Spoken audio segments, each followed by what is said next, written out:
if you just joined us, this is The Conversation. We're reaching you from KAFTAN's television studio here in the nation's capital, Abuja. If you actually just joined us, you've missed out on the first segment of the show where we talked to SP Benjamin Hundeyin. But now we'll be speaking with Captain Yahaya Jarabu Umar, who is retired, who is the national coordinator, Northern Alliance Movement for Tinubu-Shetima Support Group. It's good to have you on the show again, sir. Thank you, Annabel. It's good to be here. Good, great to have you too. All right, so now let's talk about security and then post-election matters. Now we see that a lot of people are still feel disgruntled, they still feel aggrieved, and then there's still protests here and there. Some people still, most people still asking questions, what happened during the elections and all of that. And then you still have the legal litigations flying around here and there. And then some people, even though on the other hand, some people are ready for May 29, they're swearing in of Senator Bola Ahmed Tinubu to become the next president of Nigeria. So in that regard, we already know that this security should be beefed up at this moment, because a lot of people are still at feeling at the edge of what might happen before or after that time. So in your thoughts, what should we be doing in that regard in terms of securing Nigerians in posts after elections? Thank God we never had this role as part of the post-election issue, or like some years back when you see a series of violence, riots, and the rest. Thank God with the recent action of DSS against some disgruntled who are trying to cause problem. You know, if you heard what is happening recently, people are saying that they will not even zone in the president-elect. All this is propaganda, you know, to cause problem. And with the way the security sectors are working now in tandem in preparation for the transition of Mohamed Buhari to Tinubu, I think all is on deck. And by and large, now you heard what the CDS said concerning the reaction of people in Wari, the CUN vehicle. All is part of alertness and proactive measures so that you don't allow things to generate before you started reacting. Sometimes misinformation is causing problem in Nigeria. You know, last week or thereabout, let's say after this gubernatorial election, you had people are clamoring or grumbling or propagating that they will be entering government, you know, there will not be transition. But thank God it's clear now that transition preparation is on high gear, and Buhari have already said it is going to hand over to Tinubu. So but there are still litigations. So it's just in high gear. Issue of litigation is a different thing. Litigation may not even finish. It can even take a year, 2 years. That doesn't stop the government from moving. Even common House of Representatives, you see somebody almost we have served almost 3 years before the court will now come and give verdict in his favor, or in the favor of the opposition, and he have to go. Some they will even ask them to refund all the salary they pay them as part of the litigation. Buhari go to court how many times? Against Goodluck Jonathan, against Eradua, against Obasanjo. Sometimes almost 1 year they are dragging, but the only day the verdict of the court still give the president to the winner. So the same thing in this case, there is part of their right to go to court and litigate and find solution to the irregularities they feel they discover. But as we said earlier before now, Tinubu have won this election, hands down. Whatever irregularity is part of human being, you cannot change it. Considering what is on ground, the Atiku, Obi, if you look at the pattern of the voting and the score based on even the regions, Tinubu will win the election So what we want from the opposition is that let them go back and get ready to be working as a opposition. Politics, even after a litigation, you are opposition, you are opposition. We want them to come out with constructive criticism that will change the life of Nigerians. All right. Let them prepare their propagandists to checkmate the government in what the government is doing, so that the government will bring dividend of democracy to the people.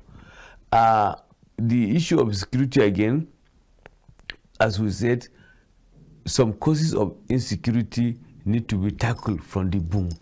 Not you allow till when it escalates to a level that you cannot control.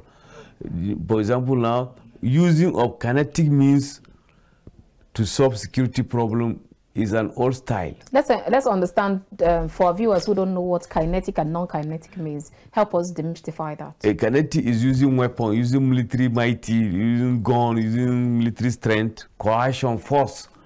Non-kinetic is using, carrot and stick.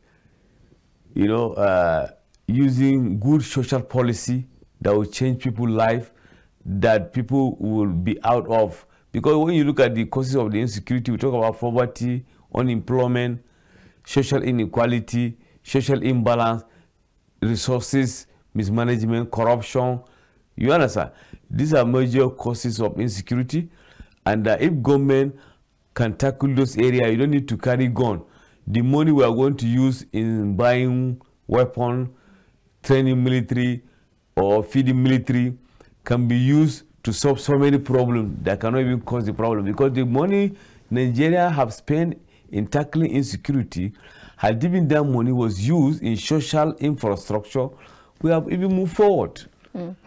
All right, now you talked about those calling for interim government. So a lot of I've actually met some people who don't understand what interim government means, and then you just remember what happened when interim government was installed. I think it was during Chief Shonekon's days, and it was about 90 days and so. So we'd like you to take us back in history and bring us back to the present, and then in the future, for those who are, because you have some people who they hear interim government, they don't know what it means, but they keep following the bandwagon and keep shouting, let's go for interim government. So help us to school us on how it's been in the past and where we are at the moment, and why we don't need such make such statements, or why even if we do, why?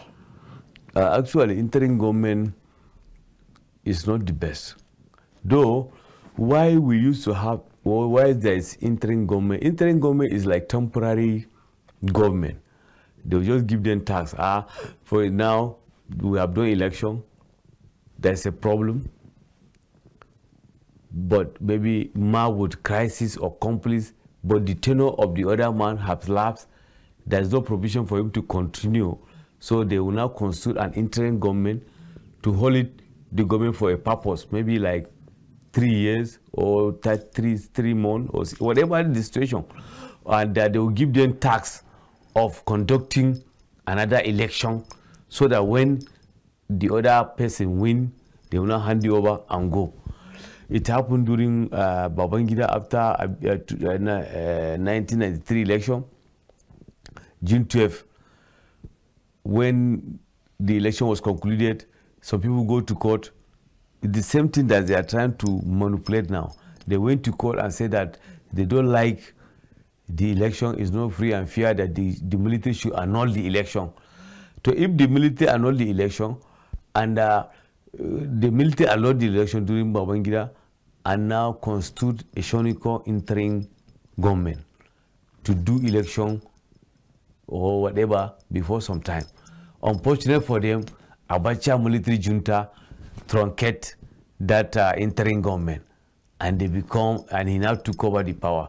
So it happened in, I think, Cote d'Ivoire or something like Cote d'Ivoire, when they are, after election, there's a problem. Even military can be interim government too. For military to come in, for sure, they say that they want to do election after some month and go. So it's still part of interim government, but we don't want interim government in Nigeria, because we have a standard, and we are moving transition to transition. This is the Fourth Republic. In this Fourth Republic, we are almost 20-something years. So I think we can nurse the democracy. Nigeria can, with this continuity of democratic elected governance, Nigeria will be rated among more politically stabilized nations in Africa and the world. Look at what happened in Ghana. Ghana today is ahead of us in terms of political stability. Look at South Africa, despite the fact that we are the one that helped them to come out of apartheid. Today they have more stabilized political institutions. So with this issue, those who are clamoring for interim government, they don't know what is interim government. Interim government is setting us back. So why do we have these talks about interim government? Why is it even emanating at this time? It's emanating from the opponent. It's part of the political propaganda to discrediting the government. It started from Atiku Abubakar and Obi Kam. These are the major propagandas of the interim government, that the government, they will not swear in. I met somebody when I'm coming in Jos, a friend of mine. He saw me, officer, how are you? Fine, fine. Do you know that this government will not, this your government, they will not swear in this, but I said, what happened? You can see, you see, go and sit down. I said, why are you saying so? We have done election. We have finished with the presidential election. We have finished with the secondary, the gubernatorial and national state assembly election. So if you have any problem in a democratic setting, you go to court. There's a constitution governing everything. You can't sit down and tell me that it will not be so, like saying magic. So our people sometimes, some people are cajoling them, you know, inciting some negative thought, negative idea. At this time, we need Nigerians who believe in Nigeria. Nigeria who are patriotic, who feel that this is the country they want to live, and that they should be ready to accept defeat. You should be a sport person. In every contest, even you want to marry, you can't go only you that is looking for a friend in that girl. It's competition. So you now, if you are lucky, fine and good, you relax. The other one that is not lucky, let him look for another person or next time. But somebody married the woman you want to marry, you begin to shout. You want to break everywhere. Everybody must die. It's not done like that. But even the person, sometimes even the person that has gotten the wife is also shouting and screaming. Is even a jealous person. And I'm only using this context because you brought forth. Because now we're talking about your own party too. You have your own party people. Yes, now who are also making comments. We have to make comments because you are making, the other people are making comments. Why do you have to reply? You already won the election. You have to, that's in democracy. So shouldn't you just be more interested and more busy preparing to get go into after May 29 consolidate on the what you promised Nigerians instead of replying the statements? You know when your opponent is talking and you are not talking, the people will now say that your opponent is the one saying the truth. Oh, so you have to counter. This is just it's a counter motion. Oh, really? It's a counter motion. If you don't counter it, they will assume that not true. For example, now when they say they're going to be interim government, like some last week, people are, you hear the news, but when DSS say yes, there is a fraud by some people, that confirmation. That means there's element of that notion. DSS have already started raising alarm. Somebody was arrested in the airport who is saying that Tinubu, the same thing I said, Tinubu will not be. You know, see, somebody said it in the airport. Airport is the international linkage with Nigeria, right? And this episode have showed the whole world that there's a problem in the country. All right. Our time is fast spent, but before we let you go, because we started talking about security or securing the lives and properties of Nigerians, even especially in Lagos. Now, someone asked the question that with the president-elect, we know that he, according to some people, in fact, it's neither here nor there. Some people will say in Lagos, the security during his time was peaceful. And then some people would say during his time, that's when you had more touts, more job for the boys, more task force and all of that. But then, Nigerians would like to know, when he becomes the president, how is he intending to duplicate this security nationwide? How is he intending to curb insecurity from the Fulani herder clashes to the kidnapping to crime and criminality to cultism? Quite a number of hydra-headed challenges. What are the plans? You see, first and foremost, I'm very happy that you said it. Majority are saying that he have done well in terms of security in Lagos. He is going to replicate it in the nation. You know, security is not always about militarization or use of force or coercion or coercive means of making people to live in peace. Security, first and foremost, is good governance. When there is good governance, then there is a security sector reform in terms of attitude of the security agent, in terms of thinking, character, in terms of checking the within the security sector, bad egg who have been removed or they have enough training. All right. You know, they have equipment. You know, sophisticated equipment. A well-advanced equipment that can give you free information, not that it is when it happens, you carry gun looking for the person. Right. We need some equipment that can, like now, so like Lagos or other places, they are saying that they are going to put CCTV in most of the cities. We need technology. You have to bring technology. And is that in the plan? Yes. Being the national coordinator of Tinubu-Shetima group, you should know. Is that in the plan? It's part of the plan. So it's in the pipeline? Yes. Nigerians should expect such. So many technology will come into being to help security. And now security is very wide. It's beyond the bandit. It's beyond the herders. We are talking about cyber crime. These are where people are supporting heavy amount of money. Look at what happened to Orji or whatever. Look at the type of money. But people are looking at the one that we see physically. With the technology as a digital environment, so many things happening on net. Even that one we need, and the government is planning to bring an expert who can secure that space too. All right. Issue of bandits. You know, like, thank God, issue of Boko Haram, we only have some few elements. Even the President Muhammad Buhari came out some months ago and said that he has been able to, he has fulfilled his promise in terms of curbing Boko Haram. But you're saying that there are still few elements. Elements, you know, element in everything, you must have element. You can't throw everything and get everything now. All right. Like, if you look at before he came from Bauchi State, you can't even move. People are not sleeping in their houses. People are not cooking. Market is not. People are running. People are going to Niger. People are going to Cameroon. Today now everybody is in his house. So we thank God. But the issue of bandit and headers, this issue of Northwest, I want the federal government to look at how they can create social development that will affect the Fulanis who are living in the region. And the state government should come down because the governance is changed. If everybody is waiting for federal government, there's problem. Local government has their own role. They used to collect security vote. They used to collect annual or monthly allocation. What are they using the money for? When you go and check the billions, it's going to be local government or the state government? Local government and the state, all of them, they are chain of government because the beginning of governance is from the local government. Before something will come to town, let's say village, they don't have borehole. Close to who? Close to local government.